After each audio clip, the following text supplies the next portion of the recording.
Good morning, good afternoon, good evening, and welcome to Apex Racing TV's coverage of round number 6 of the iRacing IMSA Sportscar Championship here at Lime Rock Park for tonight's action. Alongside me tonight is, as always, Daniel Late. Welcome, Daniel. What are your thoughts heading into tonight's event for round number 6 at Lime Rock Park?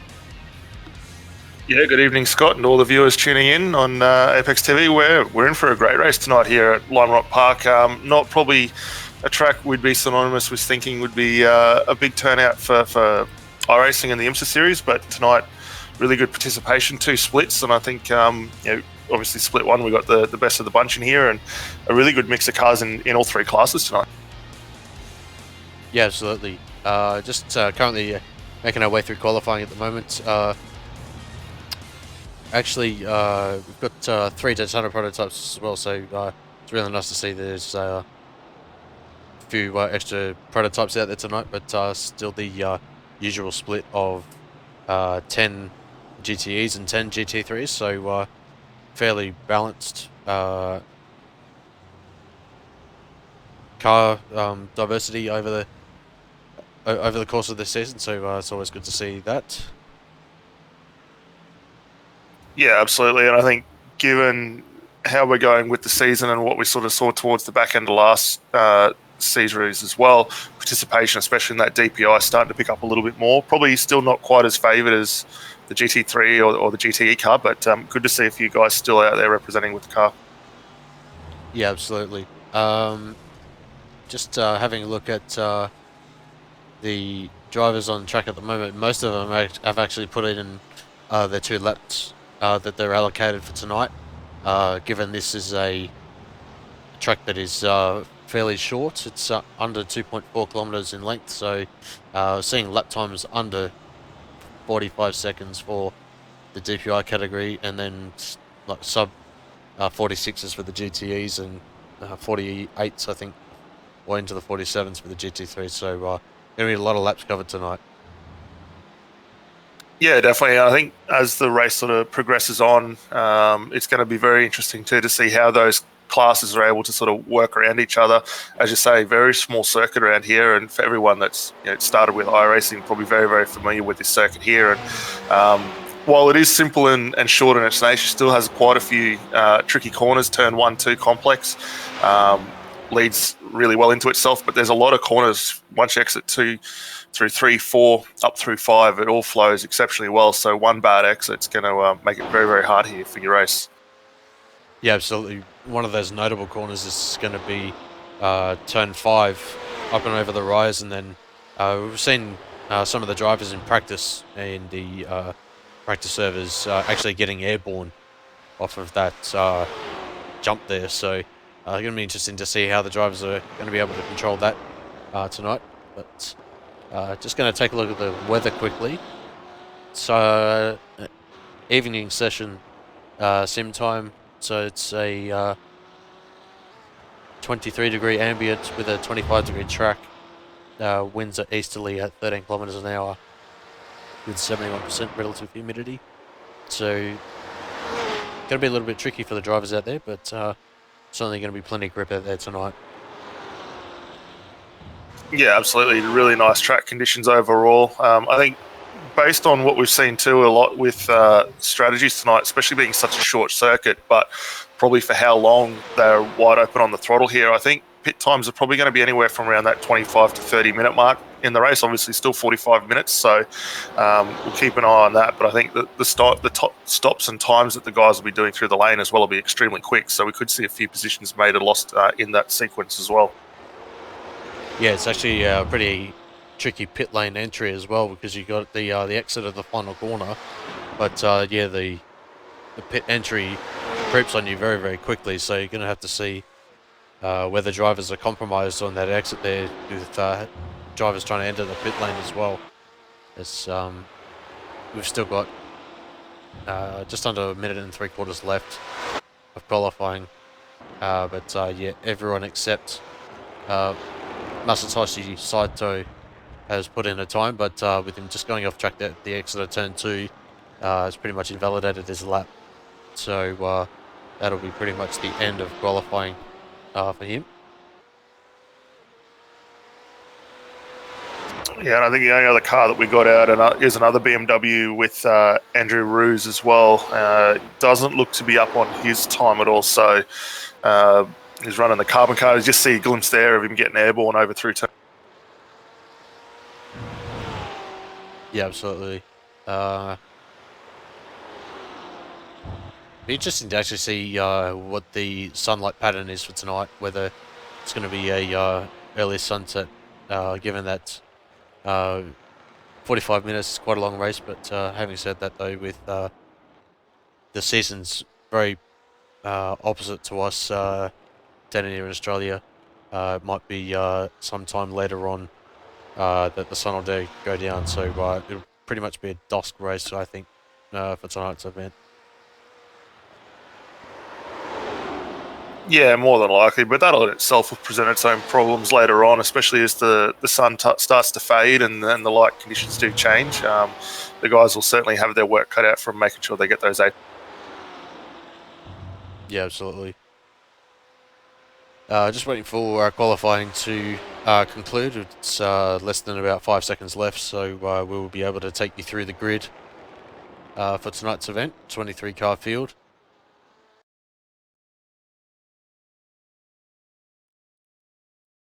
And you'll be able to bring in that to you right now. So Blakeneck takes the overall pole position on a 43.417. Alongside him is Alan Day. Third place is Alexander Clover, and that rounds out the DPI category.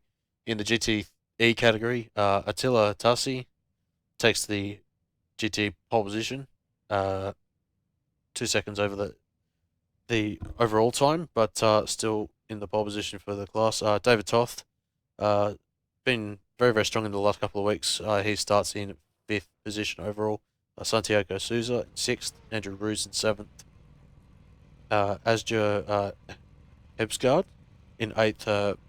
Masatoshi Saito in 9th, and running out the top 10 is Francisco Martin. Yunho Jung in 11th. Andrew Rogers in 12th. In 13th position is Peter Schubert, and that rounds out the GTE field. In the GT3 category, we've got Alan Holgerson in GT3 pole position. 15th position, Alfredo Cabrera. 16th, Georgios Theodoros. Theodoros. 17th is Till Nordman. 18th is Felix Schultz. 19th is Daniel Stenzel. And running out the top 20 is Jordi Heredia. 21st position is Joshua Grass. In 22nd, David Frazina. And running out the field is Julian Gallian.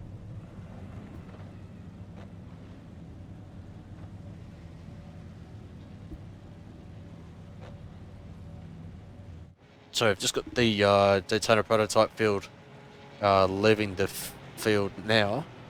So coming around turn 2, we've got the GTEs starting their warm-up lap, and also the GT3s just leaving their start slots at the moment. So yeah, you're mentioning that the field window was going to be around the 20-minute to potentially the 32-minute mark. Dan, do you reckon that the drivers will be taking tyres today, or will it pretty much hold out for the rest of the race?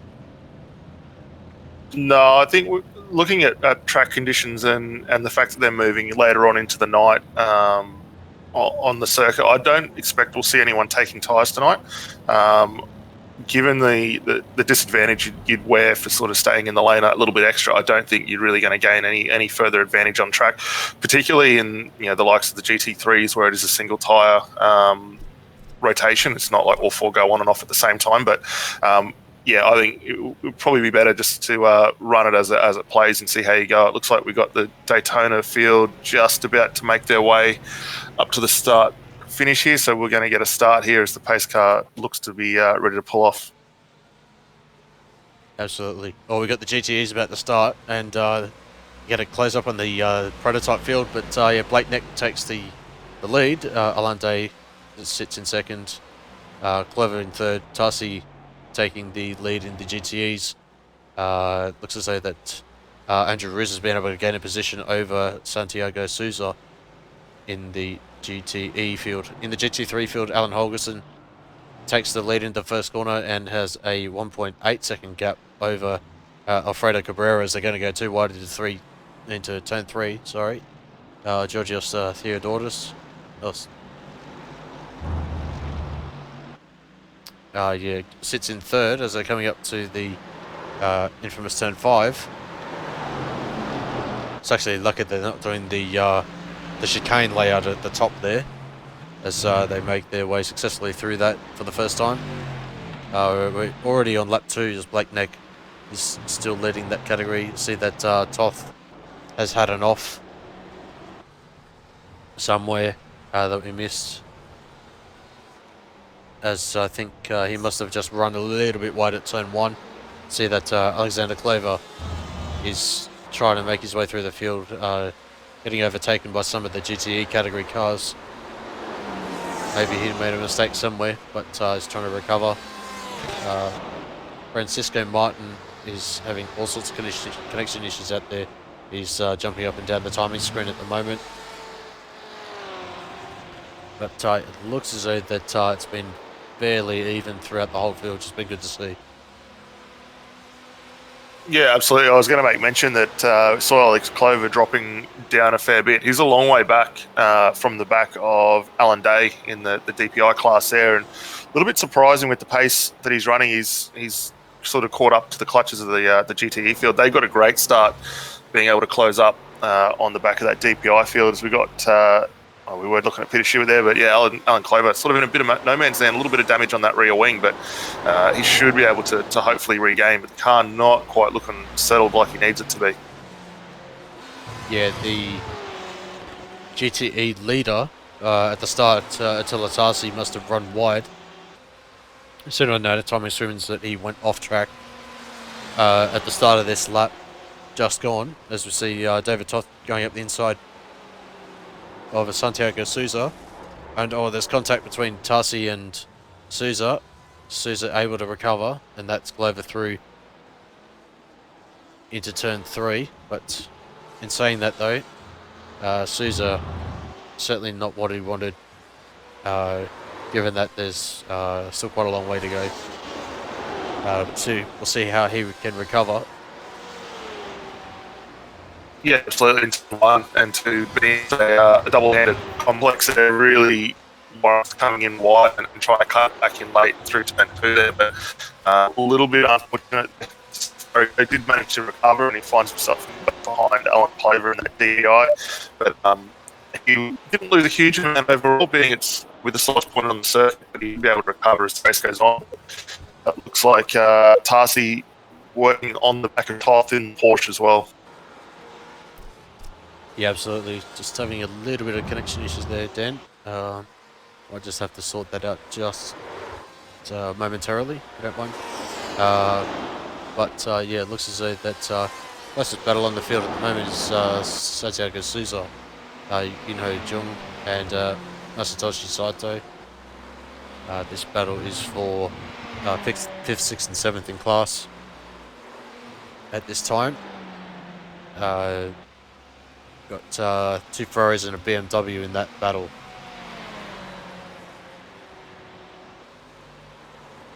Yeah, and I think that's probably going to be the way we're going to see it most tonight, is especially the cars are very, very close together. We will see that sort of actively going through. Just keeping an eye on Blake Neck as he circles the way through the field as well. He's already starting to put laps GT3 at the moment. It's coming up on Harida, currently 21st, so Blake really getting to move on in the DPI. We just went down the inside of the Audi.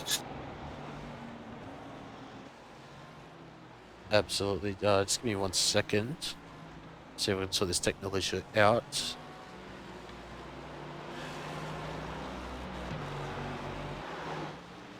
Apologies, I just happened to restart our chat overlay, but our chat software. But I see that yeah, Blake Neck trying to put a lap on this Julian Gallian in the Audi. So yeah, just trying to make his way through final corner now and successfully getting up to lap P number 19. Yeah, and the lap pace from Blake going through that traffic, not really falling off as much as we might have expected. His best out there is a 43.7. That time there, going through a couple of the lap cars, a 46.1. So very competitive and consistent with making his way through that traffic. He's now got, is that Daniel Stenzel just in front of him in the BMW, but yeah, on quite a good charge at the moment for Blake. Yeah, certainly. Turning our attention to the GT3 field at the moment, we see that the battle for second position, till Nordman and Georgios Theodoridis. Certainly have to pronounce that. Try and practice that one very, very quickly, as yeah, it's a pretty tricky name, but yeah, certainly Georgios is doing a stellar job out there, sitting in second place at the moment. Yeah, not much. Yeah, sorry. No, I was just going to say, not much at all between these guys in terms of consistency and that. They've got obviously Blake coming up behind them now, just about cleared that GT3 field. But these guys are very, very close together. And BMW, oh sorry, the AMG Mercedes probably is the preferred car around this circuit, being front engine, not going to have the amount of twitch that you'd likely to see with the. Yeah, so this is Blake coming through to lap the third position of Nordman. As yeah, we got the cars that everyone's driving out there today. So in the GTE field, we got BMW leading over Porsche, and then a BMW in third position. So good to see the Porsches up there. I knew that the BMW was going to be very, very strong tonight. But saying that though, the first Ferrari is in the fourth position in class, and sadly there is no Ford GTE out there today, which is certainly unfortunate to see today. Yeah, definitely. It would have been nice to see the Ford get a run, but all in all, I think nearly three of each manufacturer out there in that GTE field. Very good participation all around. A little surprised the Ferraris are a little bit down on pace and consistency. Great to see the likes of the Porsche up there though, and I think we just missed it there. Dave Toth actually got overtaken. Actually, he's in a very good battle at the moment with LT Tarzi second and third for those two cars. They're swapping a lot of paint at the moment, fighting on very, very hard. Yeah, absolutely. Just looking the gap between Ruse and Tarsi at the moment is only a quarter of a second. So yeah, this is the battle for the lead. Just looking at the podium right now. It's just going to bring up the best lap times for each of the drivers. So looks as though that the pace is very, very even between the top three. But yeah, it's coming up to some GT3 traffic at the moment, so we'll see if this splits the GTE field at the moment. But looks as though that everyone's made it through safely, and the gap still resumes. I'll say battle resumes. Yeah, just keeping an eye on where these guys are on track. They've got a little bit of gap now to 18th position in who's that, Gallion in the Audi there. So a little bit of room to continue this great fight on. And yeah, all three cars very, very consistent and looking very, very well settled and planted on the track. Yeah, certainly.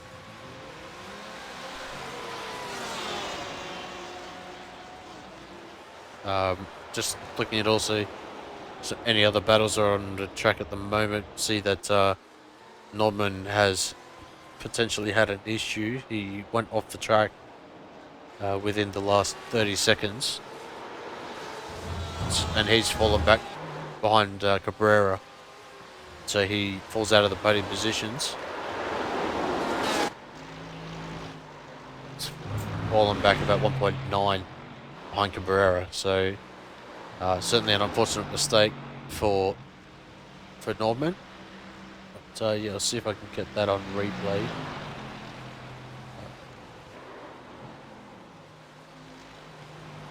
If I'm able to find it. Oh, is there's contact All right. between the 19, who is that? That's actually Cabrera, so he's had a mistake.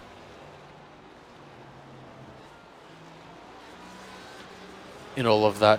I think that's the GTE lead is, that's unfortunate. I think that's Nordman disconnected through being disqualified, so too many contacts for Nordman at this early part of the race, and yeah, he finds himself out within the first 11 minutes of the race.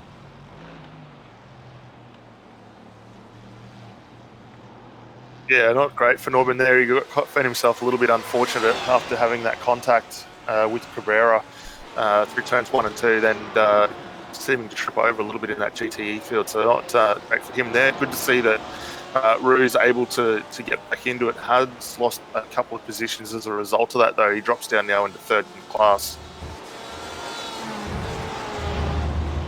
Yeah, absolutely. That GTE battle for the lead was certainly very, very spicy, but yeah, I think with that GT3 lap traffic, that certainly opened up the gap for Tarsi at the moment.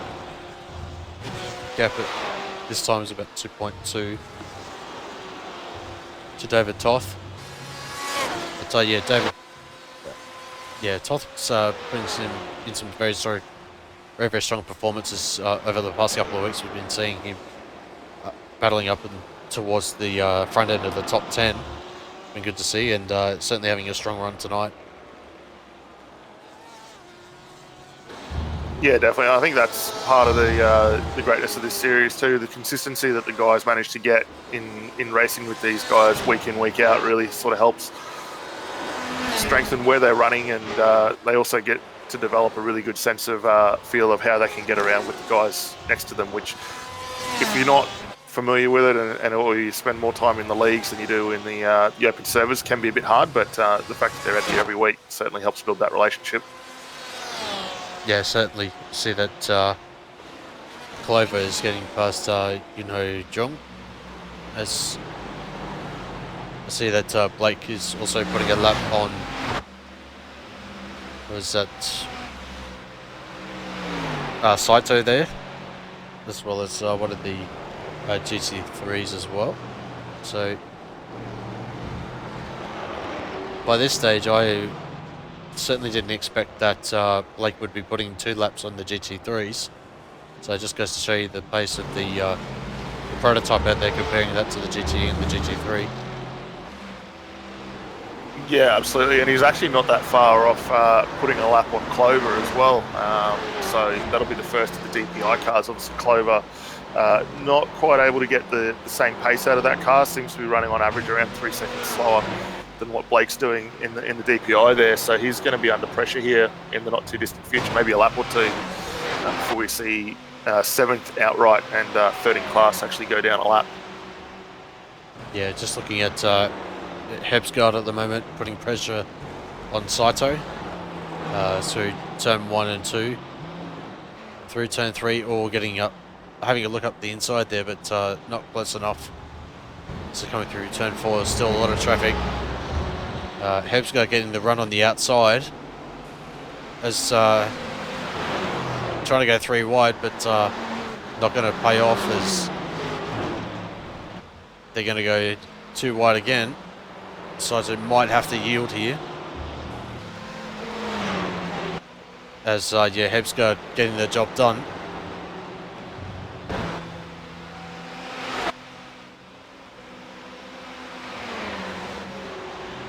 Kind of, I wouldn't say forced the issue, but yeah, certainly battled hard for that position. Finds himself up in 6th place in class. Seems as though that Rogers has been able to jump past Saito as well, so he's had a strong result. He's currently up 2 positions from where he started, sitting in 7th in class.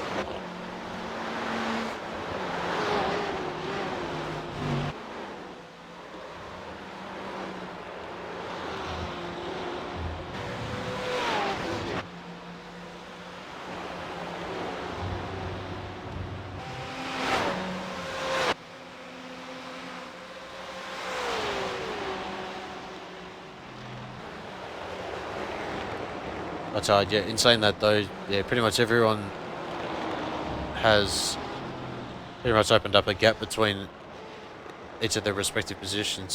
See that Clover has decided to go into the pit lane. So he's the second driver to blink in this field.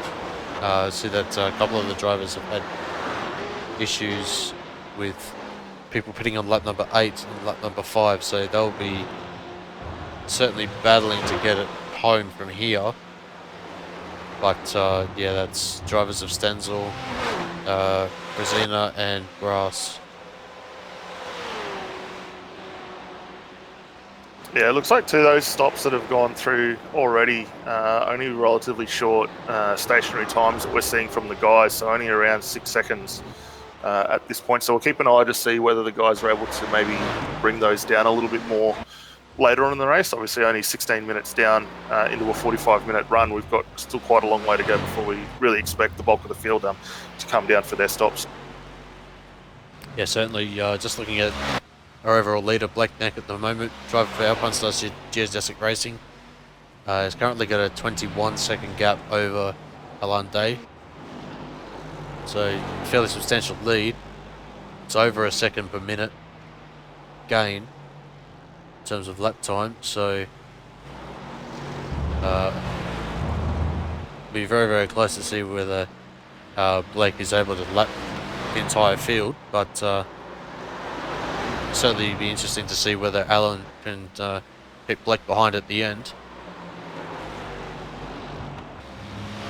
Yeah, just keeping an eye on where they are on the circuit at the moment. Looks like Blake's just starting to, or coming down the front straight here. Alan Day working his way up through to turn 5 at the moment. He's got a little bit of traffic just ahead of him in the form of Cabrera, which he's just managed to get through. So he's working himself in a little bit of lap traffic here, which is probably, if anything, helping Blake extend that gap and you know, as you say, might even see that he is able to lap the entire field.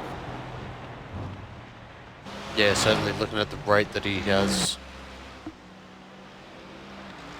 Yeah, gapped everyone now. I think that would, looking at the elapsed time, yeah, I reckon that would be 1 to 1.5 laps gap at the end at a current rate. But in saying that though, Alan is in quite a lot of traffic at the moment, so that gap may sort of stabilise, I would think. But yeah, we'll certainly see at the end of this race, as we've got the number 16 car off. That is Heredia just running off the track there. I think that was just to let one of the leaders putting a lap on him.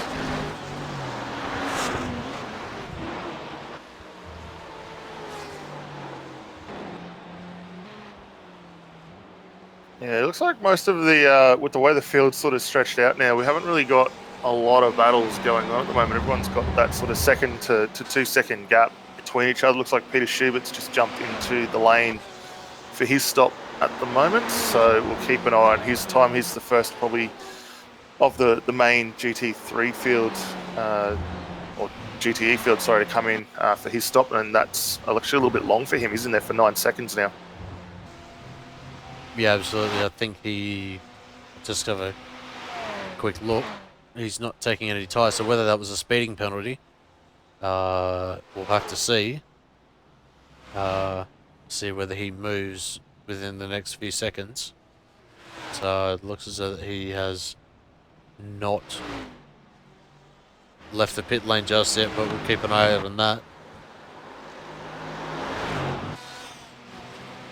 Yeah, it looks like he's actually just disconnected from the server along to Alex Clover, the third running DPI as well. They've unfortunate for those. Yeah, absolutely. Tied, yeah, just oh, who was that? Saw off on the barrier there. I think that's was that Frezina? Or was that Francisco Martin? No, it wasn't. Apologies for that. It might have been no,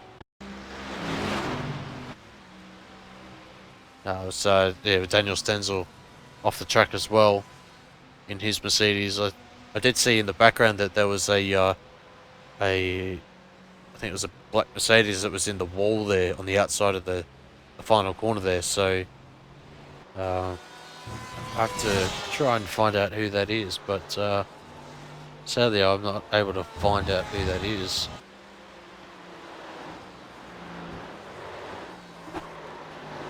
So we've got a nice little battle here with Asker Hetzberg and Inu Jung starting to fire up too. Two Ferraris out on track at the moment. Those guys only 0.4 of a second and battling for 5th and 6th in class respectively.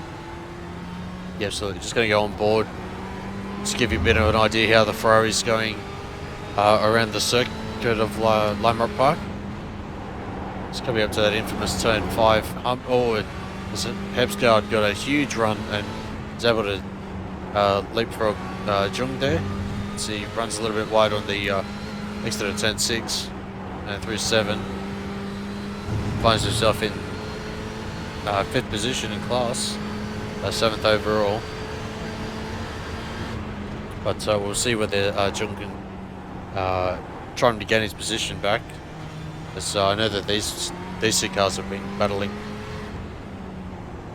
close to a good 10 to 15 minutes of this race. Yeah, it was a great run there from Hevsgaard just to get up that pass done. He's making his way back around some GT3 cars there. So Ferrari looking very, very consistent at the...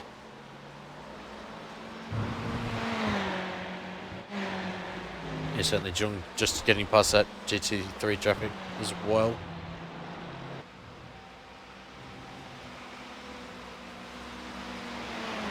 Gonna have a quick look at our GT3 leader as well. It's, we've got Alan Holgerson, 23-second gap to Georgios Theoridis.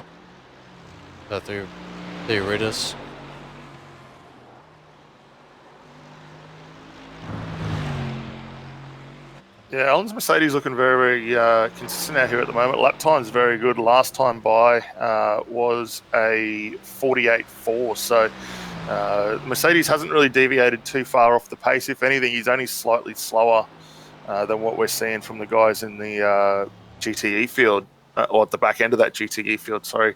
So he's doing a very, very good job. Car looks nice and clean and straight. So should see him finishing up in a good position later on. Yeah, so we just bring up the lap time history for... sorry, that's Alan Day. I used the right number as and not the position. Apologies for that. Yeah, that's Holgerson. So yeah, averaging between mid 47s and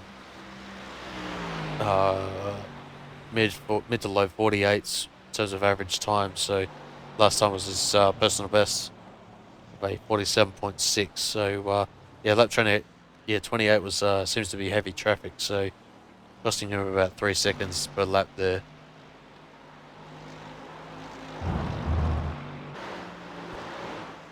Which in the scheme of things, not too bad. He's still, if anything, he's going to continue to extend that gap over Theodoros. So that's very good for him there.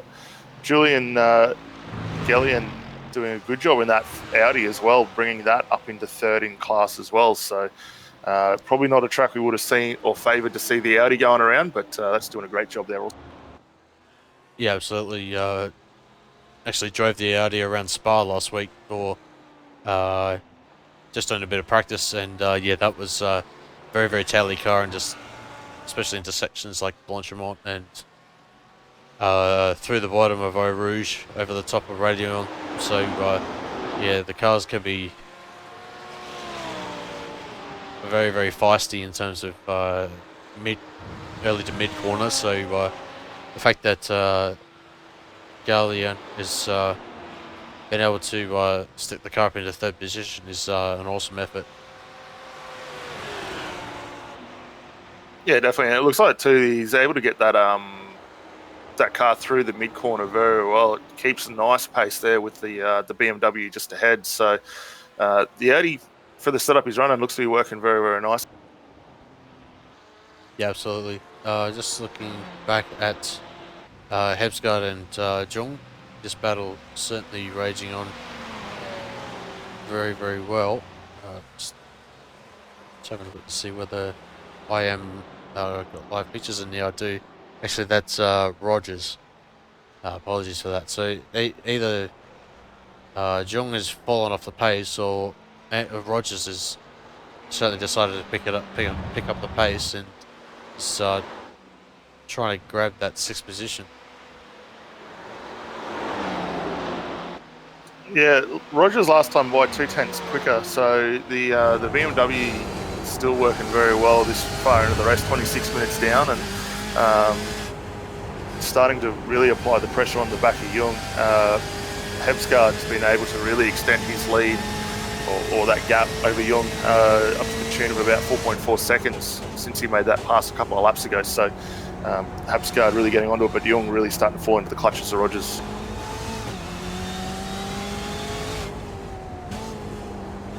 Just looking at the time delta of Hebsgaard and Jung over the past 5 laps. And you can see it, yeah, it's pretty much gone up from 1.6 to 4.4. So as you see, Blake Neck putting a lap on Rogers, or sorry, another lap. I tell you, Rogers deciding to bite the bullet and go to the pit lane.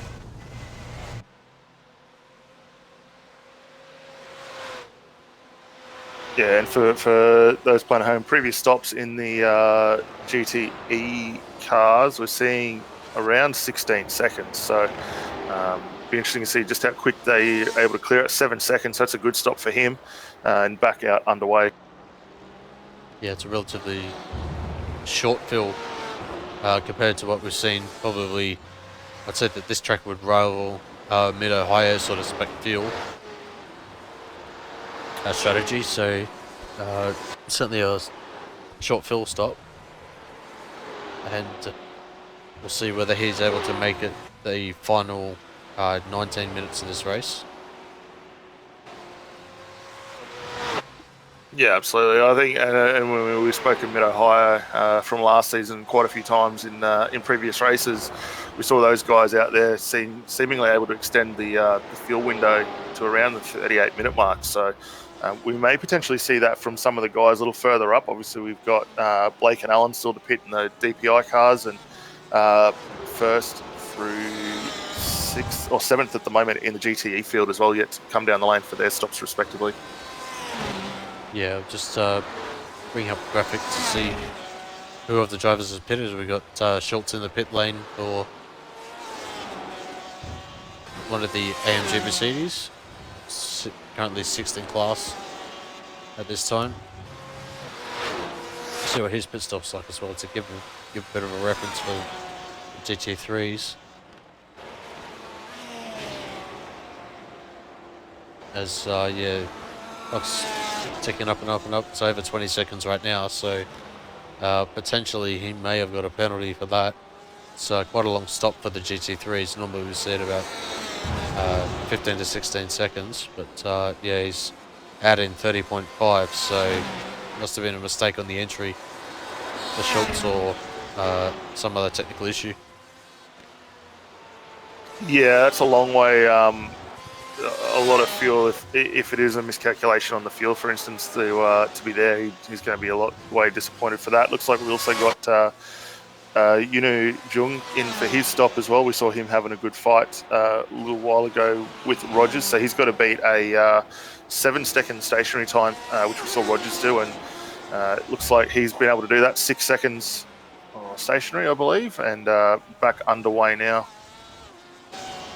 I was to see that Rogers has been able to get past Jung in the pit stop phase, so that undercut worked very, very nicely for Rogers. He's finds himself in 7th place. As I see, Alan Day is into the pit lane as well for the first of the prototypes to pit that are currently on track. Yeah, that will actually put Alan a lap down. He was not too far ahead of Blake just prior to that stop, so he may be able to regain or re-get that lap back when Blake does decide to come down the lane. Got a little bit of lap traffic just in front of him to contend with now on the exit, but representative time there of about a 9-second stationary, 29-second delta, so not too bad. Something for Blake to aim at when he decides to come down the lane for his stop. Yeah, certainly. Just looking at Blake at the moment, he's just decided to come down to the pit lane as well. So pretty much the pit lane is full of activity at the moment, with pit stop window well open at this time. So see Attila Tarsi coming back onto the lead lap. We also had Alan Holgerson in as well, so our leader in GT3 coming in for his stop as well. So that's an 11-second stationary time for him as he makes his way back out onto the track as well. Blake, 16 seconds, so quite a bit longer than what we saw from Alan. Not sure whether that was miscalculation on the fuel or not, but he did have quite a long lead advantage over Alan. Yeah, certainly. We're coming up to lap number 42.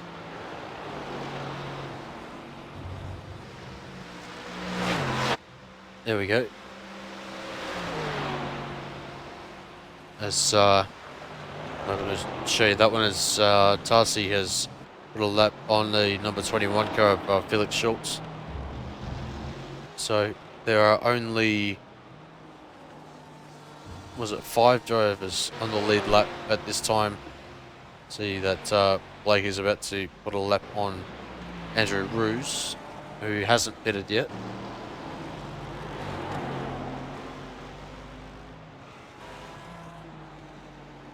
No, it looks like, and then we also got Alan Day making his way past David Toth, just a little bit ahead of that battle. Yeah, I reckon that the move will be done on the main straight, given that Day is quite a long way back. But Toth not taking to the pit lane yet, or he already has. So he's actually the lead car that has pitted. So. Actually, no, he hasn't, sorry. My mistake. Yeah, it's Day that's pitted, comparing that to Toth. So, yeah, GTE field's spread out quite a lot. You can see the gap of 8 seconds between... Sorry, yeah, it's about 9 seconds between Toth and Tarsi, and then about 10.5 to Roos behind, so... yeah, battles are pretty much few and far between at the moment. Closest battle is for the overall position is between Day and Tarsi, but obviously different classes represented in that.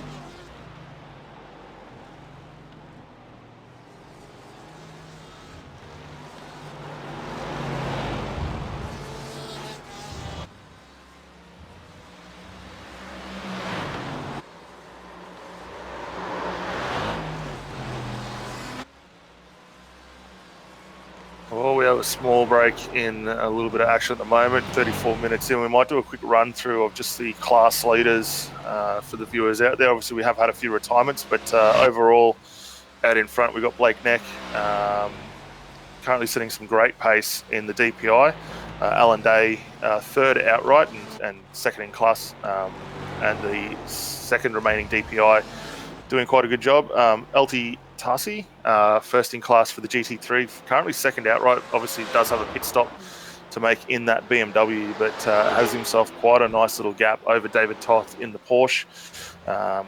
David currently running fourth outright, second in class, and then Andrew Roos, who we had a little while ago there, just prior to Blake getting around him, third in class in that BMW, and still yet to come in for his stop. In our GT3 field, Alan Holgerson leading the way in the AMG Mercedes over Georgios Theodosius and Julian Gallion in the Audi there as well. So great driving from them. Of the cars that have retired tonight, we've got Jordi Hernandez, Peter Schultz, Daniel Stanza, Alex Clover, Till Nordman, David Frisina, and Josh Grass. So a little bit of a high attrition rate comparative to what we've seen in other races so far. Yeah, certainly. I think it's maybe just due to the nature of it being close quarters, sub 50-second lap times for all of the cars tonight. As I see, Sousa and Hebsgaard into the pit lane, so that'll bring us down to 2 left to pit.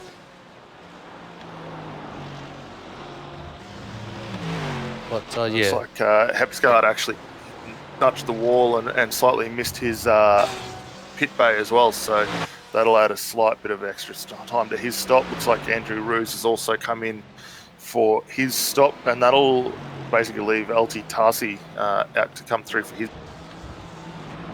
Yeah, just bring Attila at the moment. Currently on lap number 47. See whether he comes down to the pit lane, and he is into the pit lane, so that is everyone through the lane now. It's pretty much right on the limit there for the braking to the pit lane entry. But see where Toth is in relation to Tarsi at the moment.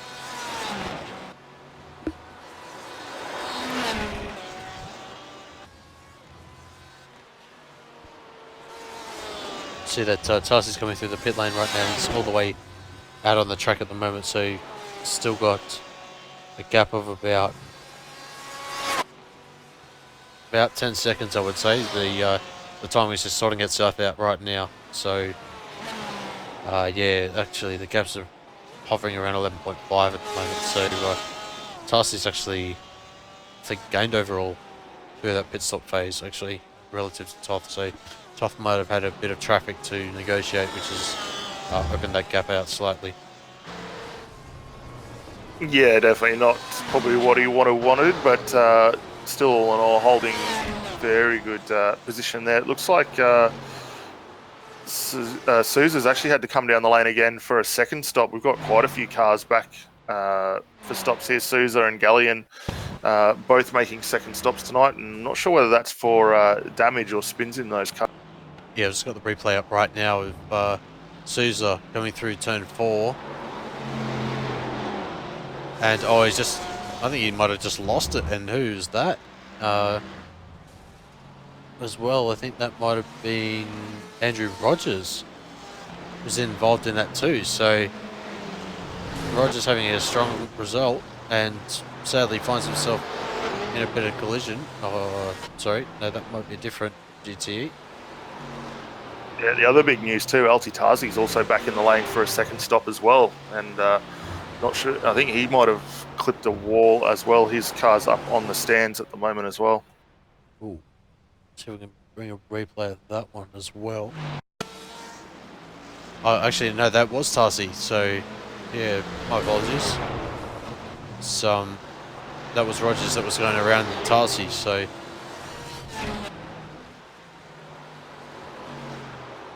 So that's a slight shake-up there for that GTE field. That'll actually promote David Toth now in the Porsche up into third outright and first in class now with quite a strong lead of about 16 seconds over Andrew Roos at the moment. Yeah, Dave's got to be very, very careful with those off tracks. We've seen that he's been utilising the track to its full potential. But some of those times he may have been going a little bit too wide, and certainly have to watch that incident count for the stewards. It's coming up to 5.5 minutes left, so our timing has a bit of a different system with relating to off tracks and all that sort of thing. So I'm sure that Dave is well within his limit, but certainly have to see like what come at the end of the race. Yeah, absolutely. And actually, we're almost going to see Blake Nick just about put a lap 2 on Alan Day. He's working through turn 6 at the moment, and turn 5. So not a massive gap between those two cars on track. Yeah, just seeing where Alan Day is at the moment. He's about to cross the start-finish line, and Blake is coming out of the final corner. So he's only got about 2 seconds left before... Yeah, so yeah, it's about 2 to 3 seconds to make up before Blake can put a lap on Alan Day. So last lap time for Blake was a 44.57, and Alan's was about 45.35, so it's about 8 tenths difference. So I'd say between next 3 or 4 laps, it's going to be very, very close actually, whether he puts a lap on him or whether Blake just sits behind. We'll just have to wait and see. Yeah, definitely. I mean, if he is able to do it tonight, it's no mean feat. He's certainly had the pace in that DPI for Blake, and phenomenal to see what he's still able to continue to doing in that car. You know, I think we probably already thought that we've seen the best out of him, and he just continues to deliver week in, week out. Yeah, that 6KO rating is certainly befitting of his level of talent. So looks like Days too got himself now into some traffic as well. That's not going to help his cause of keeping that lap out. He's able to get up the inside of one of the AMGs there, but yeah, that's really narrowed that gap for. Yeah, absolutely. It's down to a second roughly now. So, or if that's probably even 0.6 of a second. So, Alan certainly not forcing the issue with the other traffic ahead. That's the number 3 of Andrew Ruse, as he jumps out the way. I think he'll have to wait for Blake to go through as well, which he does. Yeah, that's a smart decision there from Alan. He's got quite a long, or Andrew, sorry, to sidestep those guys through. He's still got quite a big gap over Hepsgaard in the Ferrari there, so it didn't really impact his positional chances too far, and Blake's actually able to get that job done and put a lap on Alan Day. Certainly trying with all his might to hold off Blake Nick, but yeah, sadly Alan Day has fallen a lap down. So yeah, Blake has lapped the entire field within just under 43 minutes. So we're under 2 lap. Yeah, we're roughly about 2 minutes to go, plus 1 lap. So it's certainly got under 3 to go.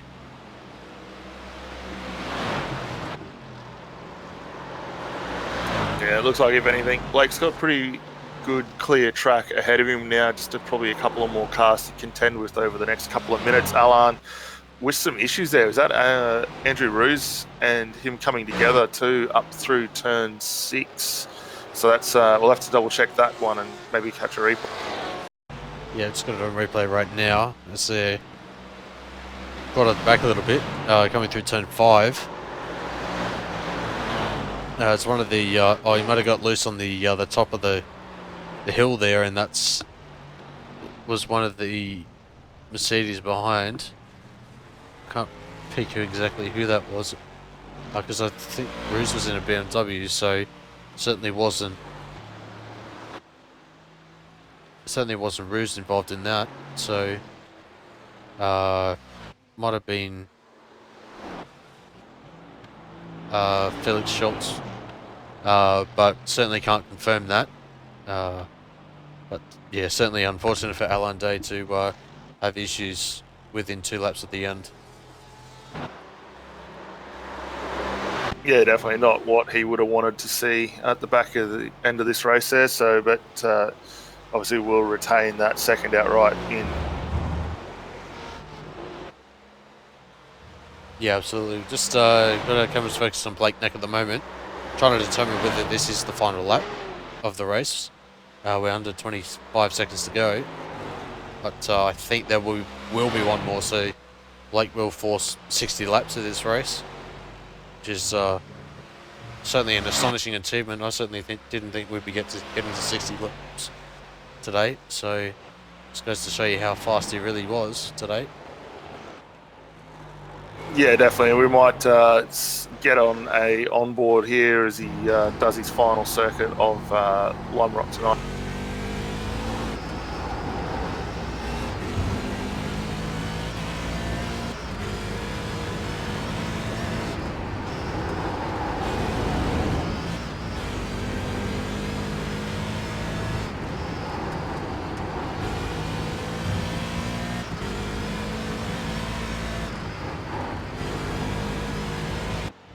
So yeah, Blake ran in the final corner now. He will take round number 6 of the iRacing IMSA Sportscar Championship over a lap clear of the second place finisher Alan Day. So very dominant performance from Blake, as we certainly come to expect each week that he is able to make the officials this week, or each and every week.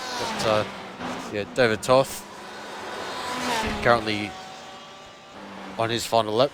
Also, Alan Holgerson has taken the checkered flag as well. He'll take the GT3 category win. But yeah, we're just waiting for David Toth to come through, and he'll take his first official broadcasted race win for the GTE category, and congratulations to him. See, Hebsgaard is on a lap at the moment. I think that'll pretty much wrap up the field for those that have made the checkered flag.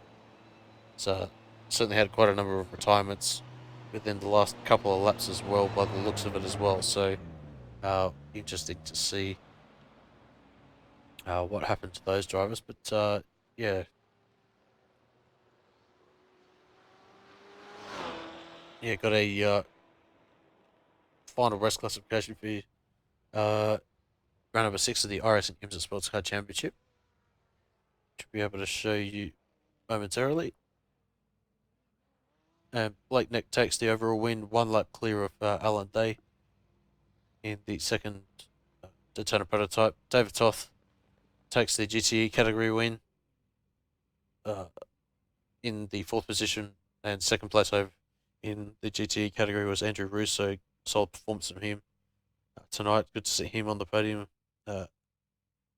Asger Hebsgaard with that battle earlier on with Saito and Yunho Jung finds himself in the final podium position. Andrew Rogers, I think with that contact a little bit earlier on in the race, sadly he wasn't able to capitalise on that strong position he had. He finds himself in 6th place overall and 4th in class. So Masatoshi Saito in 7th. Alan Holgerson takes the GT3 category win. Alfredo Cabrera in the 2nd position in GT3, and Georgios Theodoridis in the final podium position for GT3. Francisco Martin in the 11th place. Felix Schultz in 12th. Attila Tarsi, sadly with that contact out at turn 4, is one of the retirements today. I think we're pretty much right into the retirements now.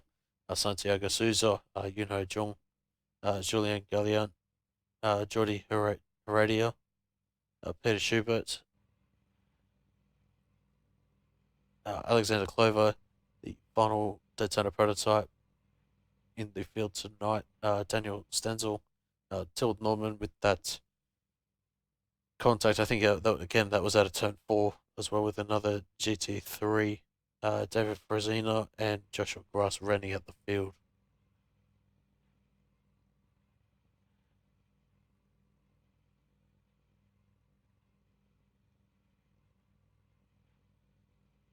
So certainly a high attrition race tonight, with the top 12 managed to bring it home in their respective classes. Unfortunate to see quite a number of cars.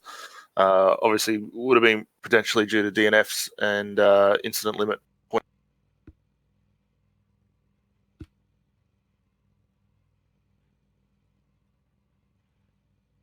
Looks like we've got Alan Day in the interview area, so we might bring him up and have a chat with him and get his take out there tonight in the DPI.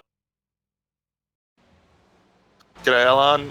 Congratulations, mate. Second outright in class today. The DPI looked like probably the car to be. Very quick out there tonight, but how did you find it? Well, first of all, very, very good congratulations to Blake for winning that race. Definitely didn't have anything on par with him. Obviously, with the way that I said about it last week, it was definitely a management of traffic. It wasn't definitely pulled out to today. Some of the GTEs were even keeping a decent pace onto us as well, to me and Alexander. But a lot of fun on the track. But I would recommend for anybody that's going to be trying out the DP, get in a bit of practice because we're not too much faster than GTEs because of the performance levels in the aerodynamics between the two classes actually isn't that far apart. Yeah, and I think on a smaller circuit such as we've seen tonight with Lime Rock, that difference probably not able to be as exploited as much as you'd see at the likes of Road America or Spa or somewhere like that, where it is a bigger circuit and you can take advantage of that higher downforce. But with the traffic that was out there today, how did you find the management having to get through?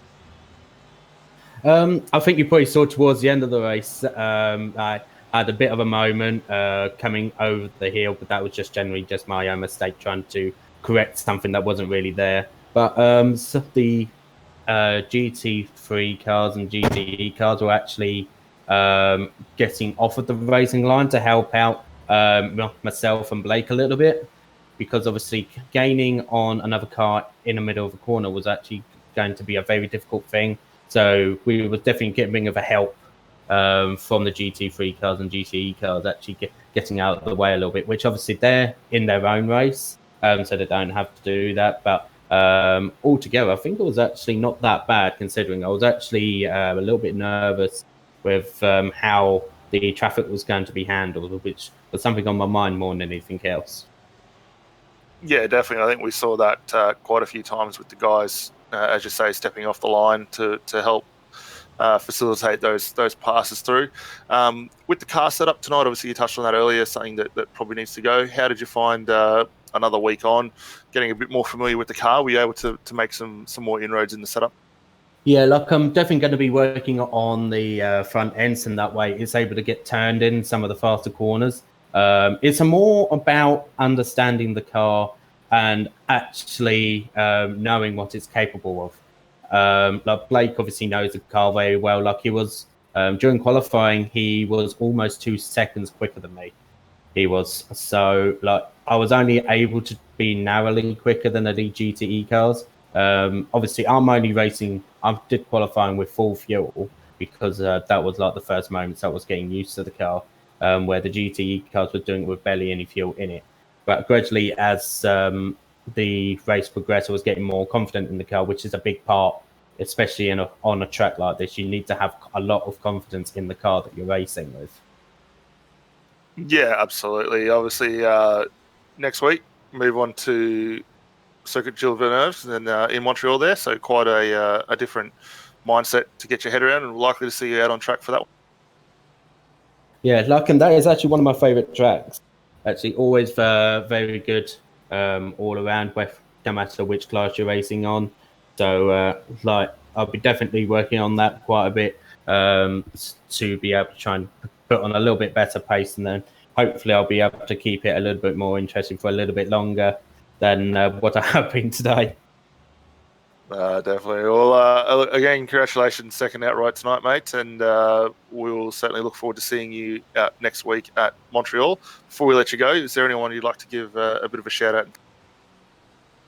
Yeah, it's like thank you to Tanner again for supplying the setup. Like without him, I wouldn't be able to actually participate in the DP, and 10x Racing as well for giving the motivation to obviously be racing in these sort of cars. If it wasn't for the for Paul Stevenson, known as Dub, to actually be helping me with the car and understanding it with me, like I definitely wouldn't be able to race in this sort of car. So definitely thank you very much for him as well. Fantastic, mate. Well, again, congratulations on second outright tonight. We'll certainly look forward to seeing you in Montreal, and all the best for the rest. Thank you.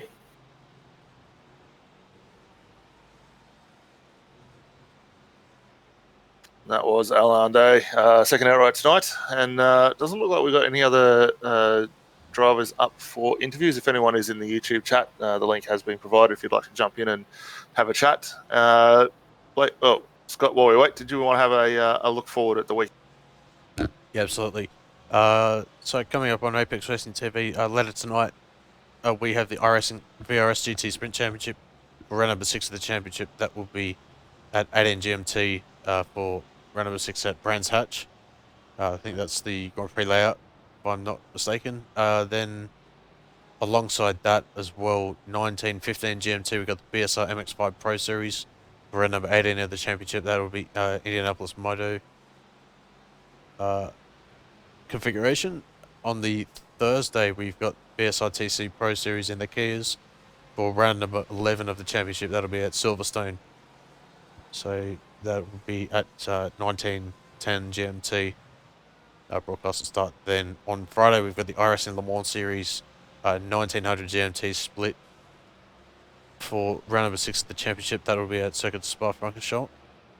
On the Saturday, we've got the Sim Racers Asia Formula 3 Championship. That'll be starting at 13 GMT or 2100 GMT. Then on this Sunday, we've got the Aussie Mixed and Fixed GT Development Series for round number 6 of the championship. That would be at Okayama. Full layer at Okayama. So that'll be at 20:45 Australian Eastern Standard Time or 10:45 GMT. On Monday, we have the BSR MX5 Monday Cup for round number 7 of the championship. That's actually at Charlotte Motor Speedway. Well, that one, that'll be at 19:15 GMT. And also, we'll have on the iRacing Esports Network, we've got the World GT Championship, round number 2 of the championship at Snetterton. So that'll be a cracking one to watch as well. And then later tonight for the European guys, we've got the Ritmatech GT Championship for round number 1 of the championship. That'll be at Circuit Spa-Francorchamps. That'll be at 11:45 GMT. And then we'll be back again for round number 7 of the championship for the iRacing IMSA Sportscar Championship at Montreal. Same time next week at 10:45 GMT.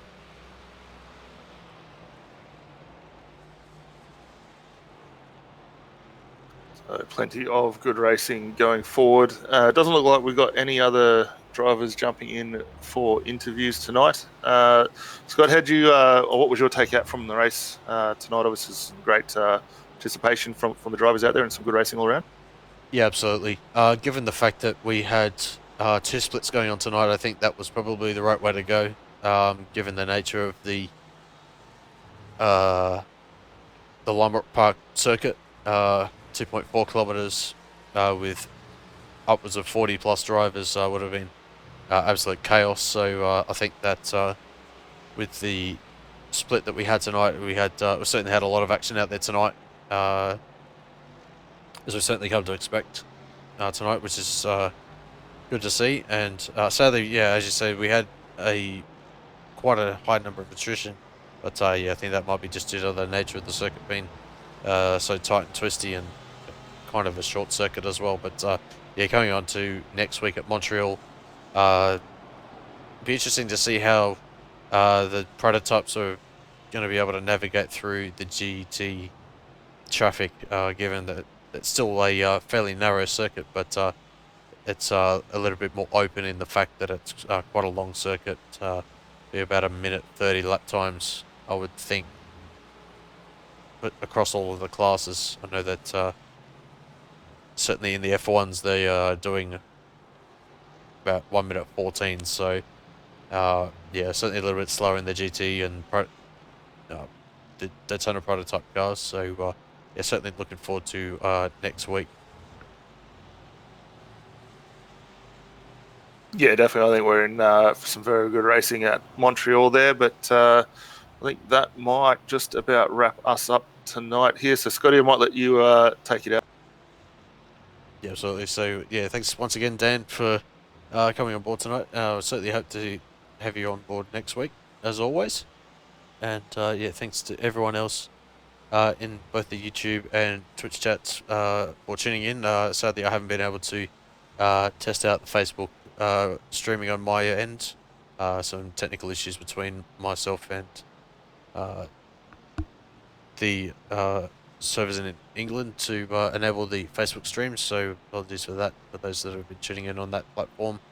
But certainly great to have you on either YouTube or Twitch for tonight's race, and we certainly hope to see you for another one of our upcoming broadcasts in the week, and certainly look forward to you tuning in next week for round number 7 of the IMSA Sportscar Championship at Montreal. So thanks very much, everyone, for watching, and take care.